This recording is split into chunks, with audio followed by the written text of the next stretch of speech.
요한계시록은 위로와 소망의 책입니다. 예, 이단 사이비가 어디를 해석하다가 제일 많이 나오는가 하면 제일 첫 번째 책인 창세기, 그리고 마지막 책인 요한계시록을 이렇게 해석하다가 또는 자기들에게 맞춰서 해석을 하기 때문에 이단 사이비가 많이 나옵니다. 그래서 창세기에서 해석을 잘못하게 되니까 그 뒤에 이제 해석을 다 거기다 이제 꽤 맞추기식이 되어야 되니까 이제 그 뒤에 이제 해석하는 것이 다 이제 그렇게 이제 맞춰져 버리는 것이죠. 그래서 창세기와 요한계시록을 잘 해석을 해야 되는데요. 창세기가 이 세상의 그 역사의 시작을 이야기를 하고 있다면 이 세상이 어떻게 시작되었는지 그 역사의 시작을 이야기를 하고 있다면 요한계시록은 이 세상과 역사의 종말을 이야기를 하고 있습니다. 그러니까 요한계시록을 창세기를 통해서는 모든 역사의 시작을 알 수 있습니다. 기원을 알 수 있습니다. 그러니까 뭐가 궁금하다 그러면 창세기를 열심히 공부하면은 모든 것의 기원, 역사를 이해할 수 있습니다. 음악의 기원을 알고 싶다 그러면 음악을 공부하게 되면 반드시 끝내 공부해야 되는 것이 있는데 그게 뭔가 하면 기독교 음악입니다. 미술을 공부하고 싶다, 끝내 공부를 더 많이 하고 싶다, 끝내 공부해야 되는 것은 기독교 미술입니다. 왜냐하면 모든 것의 그 기원이 어딘가 하면 기독교이기 때문에 그렇습니다. 그래서 창세기를 통해서는 모든 것의 시작을 알 수 있고, 그리고 요한계시록을 통해서는 이제 이 세상의 역사와 마지막을 이렇게 알 수 있습니다. 요한계시록은 해석하기가 굉장히 어렵습니다. 자, 그래서 여러 가지 해석 방법이 있는데 몇 가지 해석 방법이 있습니다. 한 가지는 요한계시록을 과거적으로 해석하는 방법입니다.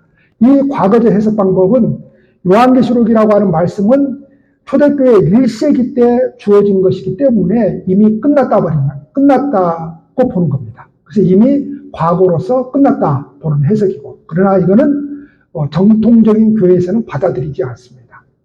두 번째 해석은 미래로만 보는 겁니다. 미래로만. 그래서 요한계시록을 끊임없이 미래로만 해석하는 사람들이 있는데 그것도 옳지 않습니다. 정통적인 교회에서는 요한계시록을 미래로만 해석하는 것을 받아들이지 않습니다.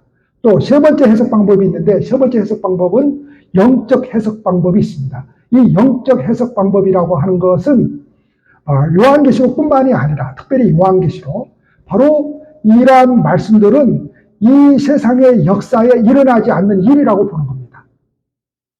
그러나 이것도 잘못된 해석입니다. 왜냐하면 하나님의 역사라고 하는 것은, 하나님의 개입이라고 하는 것은 인간이 살아가고 있는 이 현실, 이 세상 가운데 역사하는 것이지, 이 세상 가운데서 역사하고 이 세상 가운데서 당신의 나라를 만들어가는 것이지, 이 세상을 떠나서 어떤 다른 세계에서 하나님께서 말씀하고 있지 않습니다.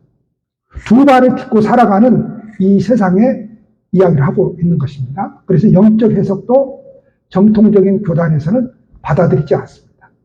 그러면 정통적인 교단에서는 뭘 받아들이느냐? 요한계시록이라고 하는 말씀은 분명히 AD 1세기에 주어진 말씀입니다. 그렇기 때문에 과거적으로 해석해야 됩니다. 자, 과거적으로 해석을 하되 과거로만 끝나버리는 하나님의 말씀이 아니라 이 말씀은 그 과거에 주신 말씀이 역사 가운데서 펼쳐지는 말씀입니다. 그래서 이 과거로 끝나버린 말씀이 아니라 과거에 주어진 이 말씀은 미래를 향하고 있습니다. 그래서 과거적 해석과 미래적 해석을 함께하고 있습니다. 이제 우리가 앞으로 요한계시록을 풀어 나갈 터인데, 1장에서 마지막 장까지 풀어 나갈 터인데, 과거적 해석과 미래적 해석이라고 하는 이 테두리 안에서 이 해석을 이제 해 나갈 것입니다. 요한계시록을 우리가 이해를 할 때에 뭘 이해를 해야 되는가 하면은, 천년왕국, 여러분들이 많이 들어보셨을 것인데, 나중에 천년왕국에 대해서 말씀이 나오면 천년왕국이라고 하는 것을 그때 가서 말씀드리겠습니다. 간단히 말씀드리면 요한계시록에서 말씀하는 천년왕국, 그래서 교회를 아마 오래 다니신 분들은 전천년, 후천년, 무천년 이런 소리를 들어봤을 거예요. 다시 말해서 1000년 동안 왕노릇 한다라고 하는데, 그 1000년의 시간이 도대체 어느 시기를 말하는가 궁금해하는 사람들이 많은데, 그래서 어떤 이단에서는 이 땅에서 1000년 동안 왕노릇 한다 해가지고 그걸 주장하는 사람도 있고 그러는데, 어쨌든 정상적인 교단에서는 그것도 받아들이지 않습니다. 이 1000년이라고 하는 것은 우리 통합적 교단에서는 무천년설을 따릅니다. 무천년설이라고 하는 것은 1000년이라고 하는 것은 딱 1000년을 말하는 게 아니라 그 1000년이라고 하는 시간은 영원 무한한 시간이잖아요. 그래서 하나님께서 다스리는 나라의 시간을 말하는 것이지, 딱 1000년 동안 무슨 이 땅에서 다스리고 나중에 또 어디 가서 다스리고 이런 의미로 받아들이지 않습니다. 자, 우리가 이제 그 요한계시록을 이제 해석을 할 때에 또 한 가지 묵시문학이라고 하는데, 이 묵시문학이라고 하는 이것은 문학입니다. 문학. 이스라엘의 고유한 문학 작품입니다. 그래서 이 묵시문학이 왜 나왔느냐 하는 것입니다. 자, 이스라엘 역사를 보면은 우리가 생각하는 거하고 똑같은 거예요. 자, 하나님을 믿으면 잘 돼야 됩니까? 망해야 됩니까? 잘 돼야 됩니다, 여러분. 망하면 안 되는 겁니다. 하나님을 믿으면 실패해야 됩니까? 성공해야 됩니까? 여러분, 성공해야 됩니다. 승리해야 됩니다. 그런데 이스라엘 역사를 보면 분명히 하나님이 민족 가운데 첫 번째 선택한 민족인데 승리의 역사냐? 그렇지 않습니다. 이스라엘 역사는 실패의 역사이고 패배의 역사입니다. 이거를 오늘 저와 여러분들에게 적용을 시키면, 하나님을 믿으면, 하나님께 선택을 받았으면 당연히 우리는 어떤 사람들이 되어야 되느냐? 승리하는 사람들이 되어야 됩니다. 실패는 생각지도 않아야 됩니다. 되는 존재들이 되어야 됩니다. 그런데 하나님의 말씀 앞에서는 우리의 모습은 항상 어떤 모습으로 나타나게 되죠? 승리가 아니라 실패자의 모습으로 나타나게 됩니다. 항상 실패자의 모습으로 나타나게 됩니다. 여기서 실패라고 하는 것은 무슨 사업 실패를 말하는 게 아닙니다. 하나님께서 요구하시는 신앙의 내용에서 우리는 항상 실패자, 패배자로 나타납니다. 근데 이스라엘 역사도 마찬가지입니다. 실패자, 패배의 역사입니다. 우리가 잘 아는 솔로몬이 죽고 나서 나라가 둘로 나뉘어지죠. 북이스라엘과 남유다로 나뉘어지게 됩니다. 시간이 얼마 지나지 않아서 북이스라엘은 아수르에 망해버리고 722년, BC 722년에, 그리고 남쪽 유다는 바벨론, 지금의 이라크의 BC 586년에 망해버립니다. 그리고 이스라엘이라고 하는 나라는 지구상에서, 지도에서 사라져버립니다. 무려 몇 년 동안이요? 우리는 그걸 대충 2000년 그럽니다. 2000년 동안 나라 없이 세계를 떠돌아다닌 사람들이 누구예요? 이스라엘 사람들입니다. 우리가 35년 동안 일제 식민지 생활을 하고 1945년도에 해방을 했지 않습니까? 이스라엘 민족은 무려 2000년 동안 나라 없이 세상을 떠돌아 살다가 1948년도에 해방을 했습니다. 어떻게 해방을 해요? 팔레스타인 사람들이 그 땅에서 살고 있는데 1948년도에 해방을 했는데, 세계 각지에 떠돌던 유대인들이 어떻게 자기 나라를 쟁취했어요? 그거 하나님께서 아브라함을 통해서 우리에게 주신 땅이야. 그거 우리 땅이야. 너네들 나가 하고 이스라엘 땅으로 들어갑니다. 팔레스타인 사람들 거기서 살고 있는데 다 쫓아내버립니다. 어디로요? 가자지구 들어갔죠. 지금도 지금 이스라엘하고 팔레스타인하고 전쟁하고 있잖아요. 거기는 날마다 전쟁입니다. 거기는. 자, 팔레스타인 사람은 화가 나는 거죠. 아니, 우리가 여기서 살고 있는데 돈 많은 유대인들이 밀고 들어와서 그거 우리 땅이니까 나가라는 거예요. 이스라엘 사람들이. 그 근거를 댑니다. 근거가 뭐예요? 성경에 기록되어 있잖아. 웃기는 사람들이죠. 성경에 기록되어 있잖아. 읽어봐. 창세기 읽어봐. 하나님이 아브라함을 통해서 그 땅 우리한테 준 거야. 너네들이 지금 그 땅을 지금 뺏어가지고 살고 있는 거야. 그거 우리 땅이야. 너희들 나가. 해서 밀어내서 그 사람들이 지금 소위 말하는 그 가자지구 거기서 살고 있는 거거든요. 그 지역이 묘하게도 구약성경에 보면 블레셋 민족 많이 들어봤죠? 그 블레셋 민족이 그 바닷가를 중심으로 해서 그 살아가는데 그쪽으로 밀어내버린 겁니다. 그리고 이스라엘 사람들이 1948년도에 이게 이제 우리 땅이 하고 완전히 해방을 그렇게 선포를 한 것이죠. 자, 그렇게 나라가 없어져가지고 바벨론에 망해가지고 그 다음에 어디 식민지 생활을 합니까? 페르시아, 지금의 이란의 식민지 생활을 합니다. 그리고 마지막에는 어디 식민지 생활을 합니까? 예수님 오실 때에는 로마의 식민지 생활을 하죠. 마지막에는 로마의 식민지 생활. 그러니까 이스라엘 민족의 역사를 보면 승리의 역사가 아니라 실패의 역사입니다. 실패의 역사. 그러면 하나님의 사람들이 좌절하겠습니까? 안 하겠습니까? 하겠습니까? 안 하겠습니까? 저와 여러분들 같으면. 뭐 좀 안 되면 금방, 아이고, 뭐부터 포기하는 사람들이 우리예요? 신앙부터 포기하는 사람들이 우리잖아요. 교회 나가는 것도 포기하는 사람들이 우리잖아요. 그 정도 당해버리면 아마 교회 나올 사람들 한두 명 빼고 없을 거예요. 그 정도 당해버리면. 자, 그런 와중에도 하나님을 붙들고 이 신앙으로 살아가야만 될 이유가 있다는 거죠. 할렐루야. 자, 우리의 모든 삶이 망가져버리고 우리가 어디 기댈 곳이 없는 거예요. 사업도 망가져버리고 자식은 우리 뜻대로 안 되고 다 모든 것이 망가져버리는 거예요. 이 고통의 삶에서 누가 교회 나오면서 하나님 섬기겠어요? 교회 나가봐야 소용없다 그러지.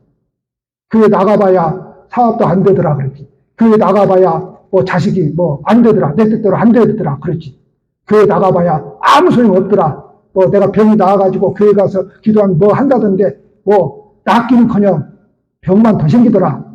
교회 나가면 뭐 희망이 생기고 뭐 위로가 된다는데 가서 상처만 받고 시험만 들고 그래서 교회 속대발로 때려치는 사람들이 얼마나 많습니까? 그런데 그 와중에도 신앙을 지켜갈 이유가 있다는 거예요. 그래서 그런 사람들에게 뭐가 필요한 거예요? 위로와 뭐예요? 격려가 필요한 거죠.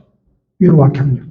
그러니까 요한계시록은 무엇인가 하면 그렇게 고통스러운 삶을 살아가고 있는 사람들에게, 당신의 백성들에게 위로와 격려를 주기 위해서 주신 말씀입니다. 이것이 묵시문학이라고 하는 것입니다. 자, 이 묵시문학은 무엇인가 하면 우리가 저렇게 세상에 핍박받고 어렵지, 그런데 하나님의 개입이 불현듯 임할 거야. 그리고 악의 세력은 다 멸할 거야. 여기서 말하는 악의 세력은 뭐예요? 하나님을 인정하지 않고 그리스도인들을 핍박하는 사람들. 그 악의 세력은 다 멸망할 거야. 그리고 예수님 다시 오셔서 우리를 구원하여 주실 것이야. 자, 우리가 힘들고 어려워도 한 가지밖에 없는 겁니다. 뭐밖에 없는 거예요? 구원의 소망이죠. 구원의 소망이죠. 이거 없으면 그래서 신앙을 포기하게 됩니다. 이건 굉장히 여러분 중요한 겁니다. 이 구원의 소망, 하나님 나라에 대한 소망이 없으면 우리는 끝내 신앙이라고 하는 것을 포기해버립니다.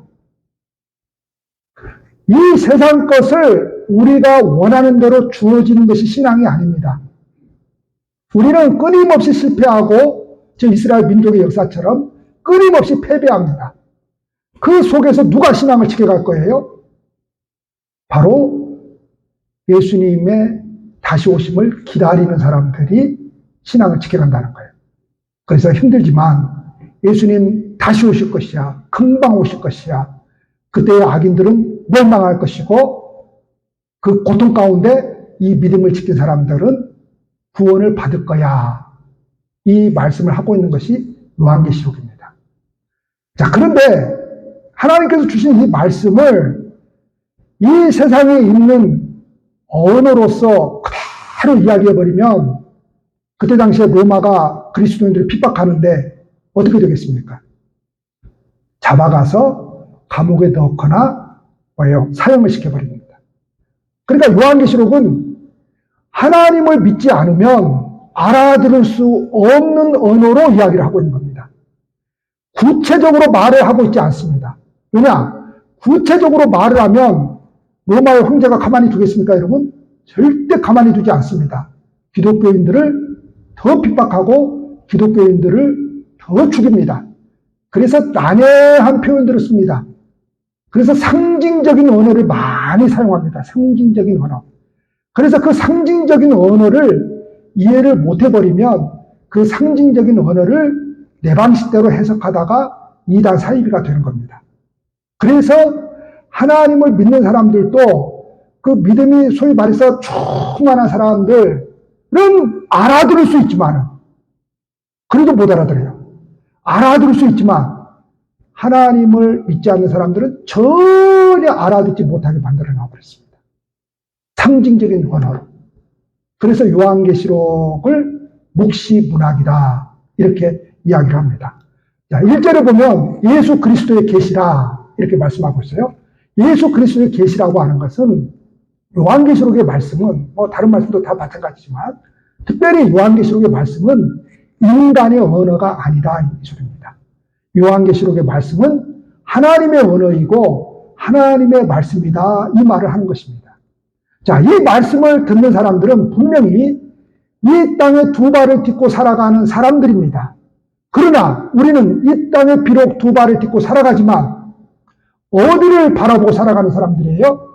하나님 나라를 바라보고 살아가는 사람들이죠. 그래서 우리는 두 나라를 살아가는 사람들입니다. 비록 이 땅에 두 발을 딛고 살아가지만 우리의 영혼은 늘 어디를 바라보고 살아가는 거예요? 하나님 나라를 바라보고 살아가는 것이죠. 그래서 예수 그리스도의 계시라고 하는 것은 이 요한계시록의 말씀은 인간의 언어가 아니라는 말이에요. 사도 요한이 썼지만은 사도 요한은 그저 하나님의 말씀을 기록한 도구에 불과한 존재이지 이 말씀은 사도 요한이 개인적으로 하는 이야기가 아니라 하나님께서 직접 하신 말씀이다라고 하는 것입니다. 3절 한번 읽겠습니다. 시작. 이 말씀을 읽는 자와 듣는 자와 그 가운데 기록한 것을 지키는 자는 복이 있다. 아멘. 자, 이 세상에서 가장 복 있는 사람들이 누구냐? 세상의 가치관은 이 세상에서 가장 복 있는 사람은 어떤 사람이에요? 돈 많이 벌고 큰 아파트에서 살고 지위가 높고 여기서 더 있습니까? 없습니까? 없습니다, 여러분. 호의호식하고 그러니까 이것밖에 더 없어요. 뭐가 있습니까? 세상의 가치관에서. 자, 하나님이 보실 때에 이 세상에서 가장 복 있는 사람이 누구냐? 이 말씀을 읽는 자, 듣는 자, 지키는 자가 복이 있다. 그럽니다. 할렐루야. 자, 그러면 읽는 자와 듣는 자, 읽고 듣는다라고 하는 것은 무슨 말이냐? 천지를 창조하신 하나님께서 내 삶 또한 시작하게 하셨다는 것입니다. 할렐루야. 자, 무슨 말이에요? 나라고 하는 존재는 그냥 우연히 이 세상에 던져진 존재가 아니다 이 말입니다. 나라고 하는 존재는 그냥 우리 엄마가 실수해서 이 땅에 그냥 나타난 존재가 아니다 이 말입니다. 우리 엄마 아빠는 실수했는지 모르지만 우리 하나님은 어떤 하나님이에요? 신실하신 하나님이라고 그러죠. 하나님은 인간의 실수를 실수로 만들지 않습니다. 하나님은 인간은 실패하지만 실패를 성공으로 만드시는 분입니다. 이게 우리 신앙하고 똑같은 거예요. 우리는 하나님의 요구에 끊임없이 실패하지만 그 실패한 우리를 하나님은 당신의 도구로 당신의 사람으로 만들어 가십니다. 할렐루야. 자, 그러니까 읽고 듣는다라고 하는 것은 이 천지를 창조하신 하나님이 나를 이 세상에 보내셨다는 것을 인식하고 인정하는 것입니다. 이걸 인정하고 인식하는 사람은 누구에게 무릎을 꿇어요? 하나님에게 무릎을 꿇습니다. 그걸 영적 무릎 꿇음이라고 그런 겁니다. 자, 하나님이 나를 보냈다. 이것의 인식이 없는 사람은 절대로 하나님 앞에 무릎 꿇지 않습니다, 여러분. 교회를 다니죠. 그러나 하나님이 나를 이 세상에 보냈다? 이 의식이 없는 사람은 절대로 하나님께 무릎 꿇지 않습니다. 자기가 한다고 생각을 하죠. 여러분, 하나님께 무릎 꿇으시기를 바랍니다. 그럼 뭐가 중요하다고요? 하나님이 나를 이 세상에 보냈다라고 하는 인식이 있어야 됩니다. 내가 그걸 믿는 거예요, 그렇게. 나라고 하는 존재가 그래서 업이 되는 거예요, 여러분. 예수 믿으면 그래서 자존감이 높아지는 거예요. 세상 사람들은 뭐예요? 자존감 높이려고? 세상 사람들은 자존감 높이려고 뭐예요? 막 이쁘게 하잖아. 옷을 입고. 세상 사람들 자존감 높이려고 어떻게 해요? 막 더 배우면 자존감이 높아질 줄 알죠. 세상 사람들은 자존감을 높이려고 어떻게 해요? 더 많이 벌면 자존감이 높아질 것이라 생각하죠. 아니에요, 여러분. 사람은 내가 하나님의 자녀구나 라는 인식을 할 때 자존감이 업이 됩니다. 이 세상에 80억의 인구가 나를 인정하지 않더라도요, 하나님의 자녀가 되었다라고 하는 그 인식이 있으면요, 자존감이 업이 됩니다. 여러분, 이뻐서 자존감 높아지는 거 아닙니다. 이쁘면 좋죠. 잘생겨서 여러분 자존감 높아지는 게 아닙니다. 여러분, 송명신 아시죠? 여러분, 우리는 송명신 그러면, 그분은 아름다운 찬송가만 쓰고, 그러니까 너무 아름다울 것 같다. 그런데 직접 봐보세요. 인터넷으로 검색해서 봐보세요. 휠체어 타고 온몸 삐뚤어져가지고, 예? 근데 그 영혼 속에서 그렇게 아름다운 찬송이 나오잖아요. 그분이 자존감이 저 바닥이에요? 그렇게 생겨먹었다고 해서? 아니에요. 그분의 자존감은 하늘을 찔러요.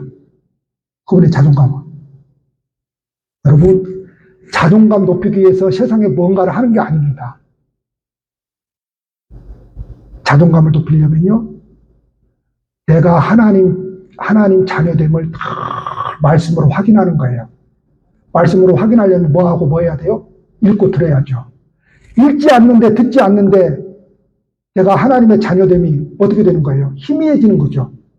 희미해지면 어떻게 되는 거예요? 자존감도 낮아지고, 희미해지면 어떻게 되는 거예요? 신앙생활도 어떻게 되는 거예요? 희미해지는 거예요. 뭘 하지 않기 때문에 그런 거예요? 읽지 않고 듣지 않으니까.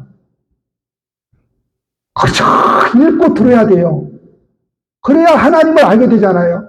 그래야 하나님의 사랑을 알게 되잖아요. 그래야 하나님께서 얼마나 나를 사랑하시는지 알게 되잖아요. 내가 그냥 우리 엄마 아빠 실수로 이 세상에 태어난 존재가 아니라 우리 엄마 아빠는 그날 밤에 실수했는지 모르겠지만 하나님은 뭐예요? 계획을 가지고 있었다라고 하는 것이죠. 할렐루야. 자, 그게 영적으로 무릎 꿇는 거예요. 그 인식이 있어야만 되는 거예요. 여러분, 직분 받는다고 하나님 앞에 무릎 꿇을 줄 아시죠? 천만에요.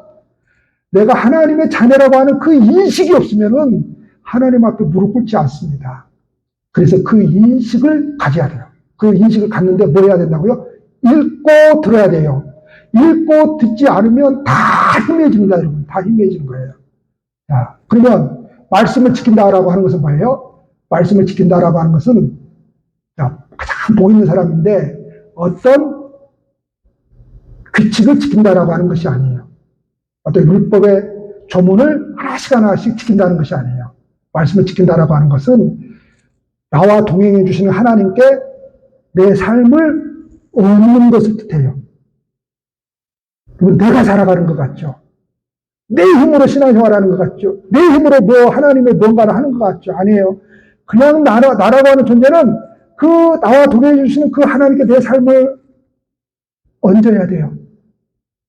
그리고 그 하나님이 나를 어떻게 해가는 거예요? 업어서 가요. 업어서 뛰어가요.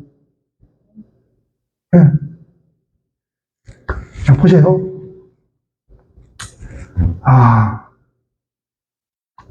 얼마 전에 저희 처남네를 만나서 식사를 했어요. 어느 식당에 가서. 어느 교회를, 뭐가 있어요, 식당에. 그래서, 어디 교회 다닌가 보네요. 저 교회 뭐가 있네? 그랬더니 교회 다닌다 그래요. 근데 내가 그랬어요. 식당이 아주 커요. 내가 그랬어요. 장로님은 아닌 것 같네요. 내가 그랬어요. 왜요? 왜 내가 장로님은 아닌 것 같네요. 그랬을까요? 내가 볼 때는 안수 집사도 아니에요. 장로님은 아닌 것 같네요. 그랬어요. 내가 아니래. 왜 나는 그러면 확고하게 장로님은 아닌 것 같네요. 그랬을까요? 얼굴에 쓰여져 있어요. 우리 장로님들 얼굴 보세요. 편안하잖아요. 여러분, 얼굴에 쓰여져 있는 거예요. 그 사장님 보니까 교회를 다닌다고 하는데, 집사도 아니래요. 내가 딱 보니까 장로는 분명히 아니에요. 장로님은 아닌 것 같은데 내가 그랬어. 얼굴에가 온갖 인상을 쓰고 있는 거예요. 여러분, 예수 믿는다는 것을 착각하면 안 돼요. 여러분, 나와 동행하시는 그 하나님께 내 삶을 얹으면 편안해져요, 여러분. 그냥 그분이 나를 업고 뛴다고요. 그분이 나를 그냥 업고 가신다고요. 억지로 하려고 하니까 힘든 거예요. 그냥 내 삶을 그냥 얹으세요. 포기하세요. 포기 못하니까 그냥 온갖 인상을 찌푸리고 하나님을 믿으려고 하는 거예요. 늙어지면 당연히 주름이 끼고 그러죠. 그런 얼굴을 말하는 게 아니에요. 그런 얼굴을 말하는 게 아니에요. 말씀을 지킨다라고 하는 것은 내 삶을 그분에게 얻는 거예요. 그러면 그분이 내 삶을 온전하게 지켜줘요. 어떻게 온전하게 지켜줘요? 자, 우리는 내 삶을 내가 지키려고 얼마나 힘이 듭니까? 힘들잖아요. 내가 내 삶을 지키려고 하니까 힘든 거거든요. 그리고 내가 원하는 대로 내 삶을 지켜가야 되겠다, 이 소리예요. 많은 사람들이. 그리고 그것이 조금 부족하면 이게 화가 나고 불만족스럽고 그것이 부족하면 뭐예요? 그래서 여러분, 신앙이 자라지가 않는 거예요. 그냥 내 삶을 그분께 맡기세요. 가장 쉽게 이야기하면. 그분이 다 인도해 가십니다. 다 그분이 해가셔요. 그게 지킨다라고 하는 뜻이에요. 자, 그래서 계시록은 다시 오실 예수님의 때가 가까이 왔고, 다시 오실 예수님의 때가 가까이 온 이때에 어떤 사람이 가장 복받은 사람이냐, 복 있는 사람이냐, 읽고 듣고 지키는 자. 다 같이 시작. 읽고 듣고 지키는 자. 한 번 더 시작. 읽고 듣고 지키는 자. 아멘. 자, 계시록은 로마의 도미티안 황제 때에 기록이 되었습니다. 이 도미티안 황제는 AD 81년에서 96년에 황제로 지낸 사람인데, 이 사람은 로마의 여러 황제 중에 가장 악랄한 황제입니다. 여러분들이 잘 아시는 네로 황제도 얼마나 악랄합니까, 여러분?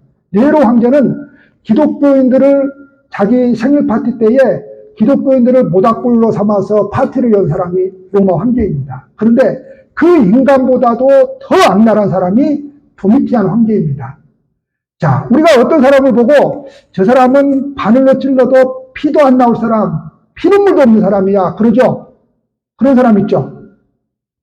어떤 사람한테요? 냉혈적인 인간한테 그런 소리 하잖아요. 냉혈적인 인간. 바로 도미티안 황제가 그런 사람입니다. 그런 사람이에요. 이 도미티안 황제가 로마의 역사 가운데 제일 먼저 황제 숭배를 강요한 사람이에요. 황제 숭배. 소위 말해서 일본 천황 숭배를 했잖아요. 그리고 그 천황을 숭배하지 않으면 얼마나 핍박을 했습니까? 그것과 똑같은 거예요. 황제 숭배를 강요를 했습니다. 그리고 고대에 많은 신들이 있는데 그 고대의 많은 신들을 섬기지 않으면 무신론자라고 해서 무신론자라고 해서 핍박을 했습니다.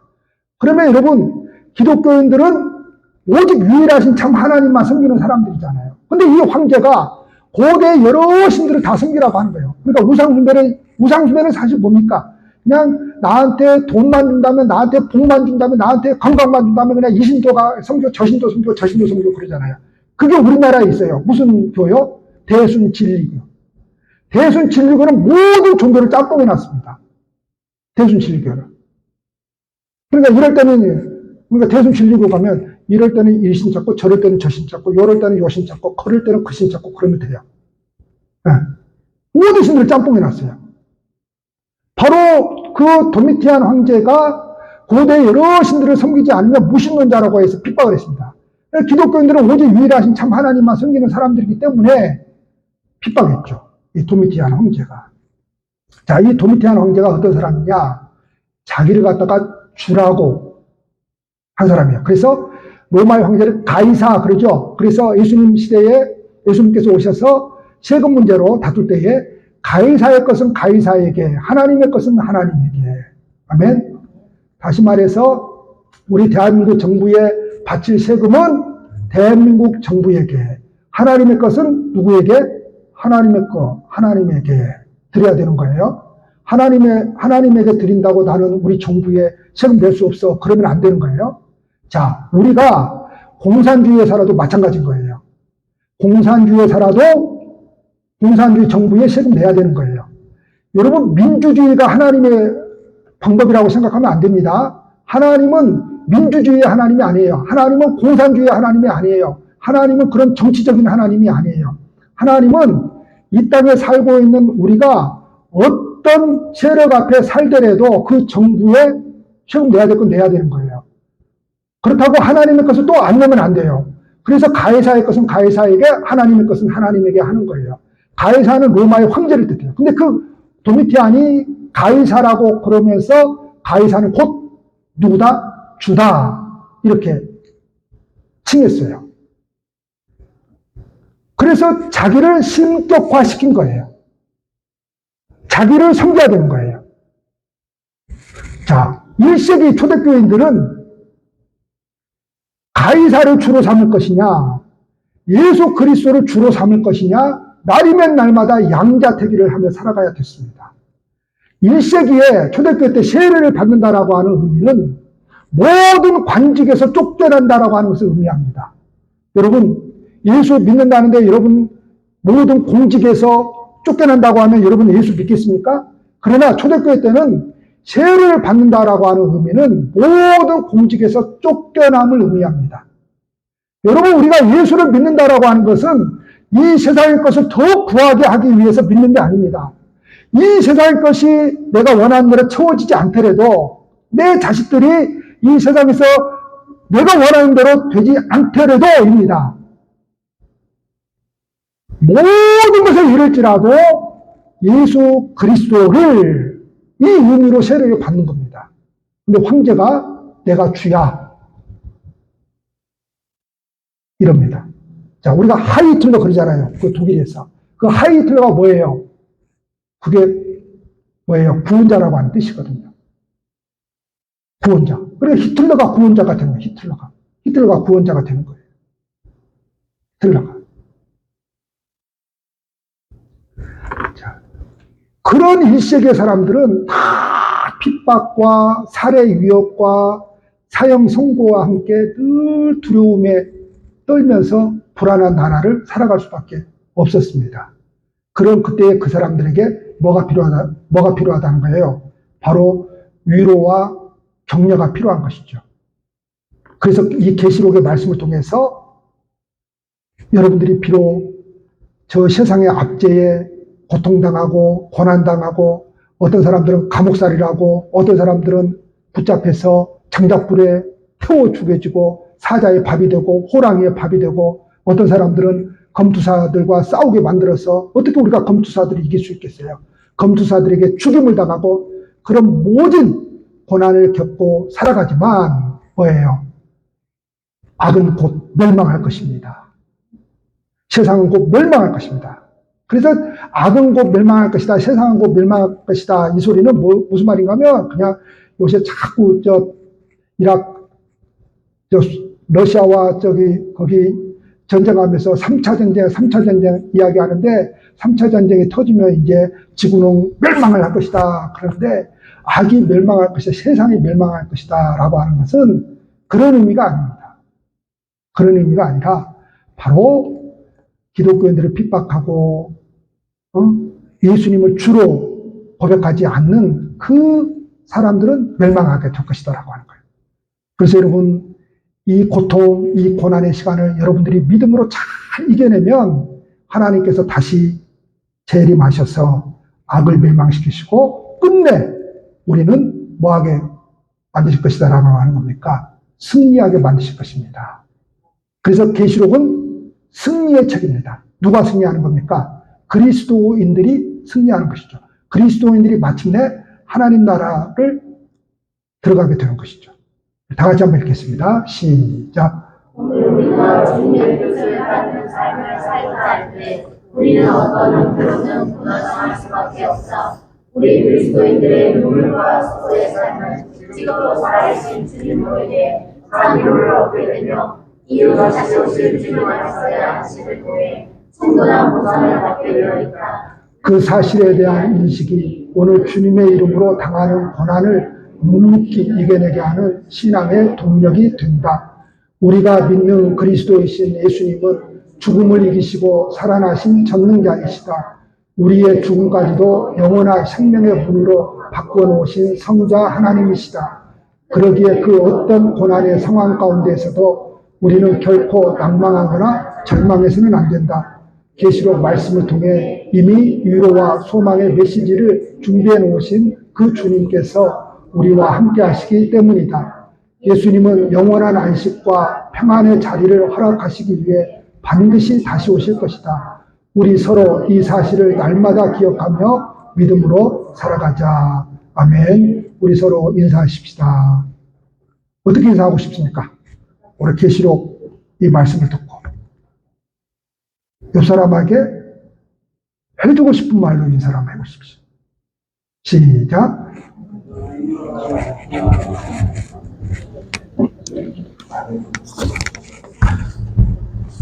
네. 어떤 사람에게는 인내하십시다 이렇게 인사를 주고 싶은 사람이 있고 어떤 사람에게는 힘을 내봅시다. 힘을 냅시다. 끝까지 승리합시다. 믿음으로 승리합시다. 예수님을 바라봅시다.